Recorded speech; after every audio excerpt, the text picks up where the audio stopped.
Bismillah. Ah, Unang-una sa lahat, bago ko po umpisa ng aking message sa aking anak,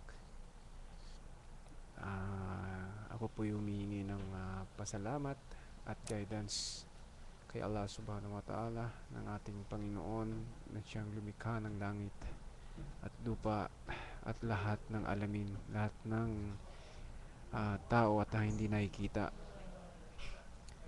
Ako po'y nagpapasalamat dahil binigyan niya po ako ng pagkakataon upang magsalita ah, sa pagkakataong ito sapagkat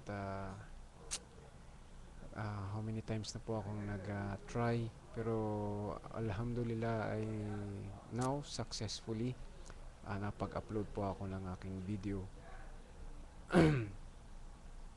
Anyway, ang message ko sa iyo anak, medyo namumula ang mata ni daddy, mapungay dahil puyat na puyat po. Alhamdulillah, salamat sa Panginoon at nagawan po ni daddy ng paraan na upang mapagbigay ako sa iyo ng message.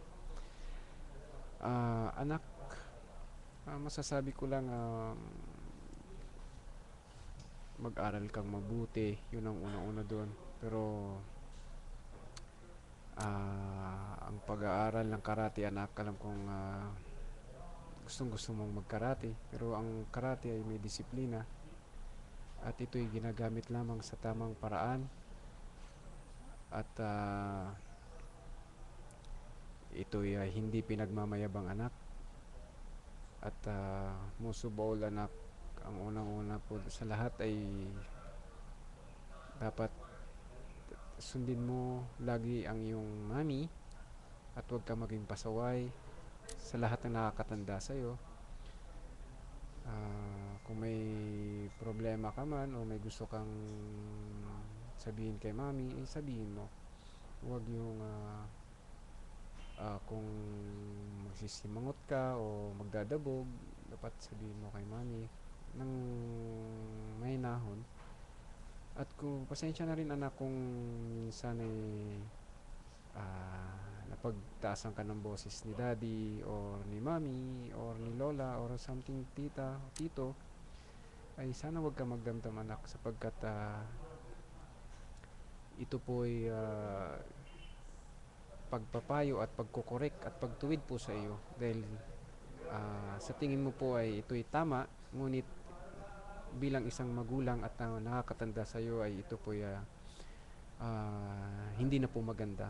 Kaya kung hindi na po maganda, dapat po i-correct ka anak. Kaya sana wag sumama ang loob mo at kahit wala si daddy dyan, sobrang miss na miss ka na ni daddy at kahit malayo si daddy anak, wag mo isipin hindi ka mahal naman ni daddy. Kung alam mo lang kung gaano ka kamahal ni daddy at gaano ka kamiss na miss na ni daddy. Anyway, gusto na nga umuwi ni daddy pero alhamdulillah may gusto lang si daddy na tapusin dito, yung pong pag-aaral po tungkol sa relihiyon na binigay po sa atin ng may likha. Inshallah anak, at may share ko sa iyo kung ano ba talaga ang katotohanan at ano ba ang gustong ipaabot ng ating Panginoon ni God para sa atin kung bakit tayo nilikha.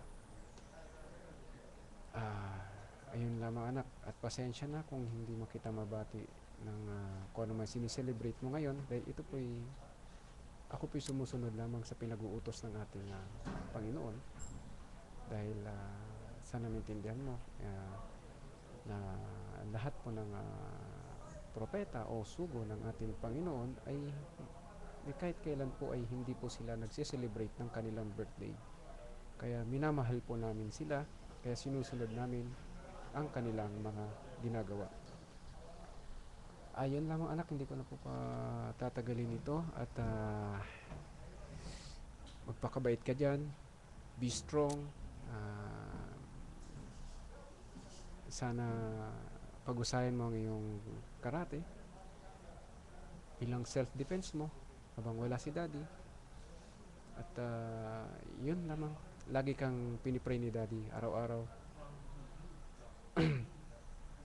At kung ano mang sineselebrate mo ngayon, have fun. But don't forget to pray. Don't forget to pray to the only one God, na kundi si God lamang. Ayun lamang, at maraming maraming salamat. I love you, anak. I love you very very much. Babatiin ko po kayo ng isang pagbati po ng mga Muslim. Kahit anumang lahi po sila, ay isa lamang po ang aming batian, kundi ang Assalamualaikum warahmatullahi wabarakatuh. Hanidan.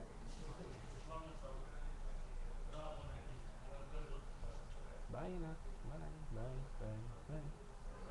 See you soon. See you soon. Nakita tayo, anak. May tuturo sa'yo si daddy na isang technique sa mga karate at kata. Hiyan Shudan. Hindi lang yan, anak. Inshallah, pag uwi ni daddy dyan, magkakarate tayo. Sparring. Sparring. Okay? Take care. Ingat lagi. Always presence of mind. Okay? Bye-bye. Love you.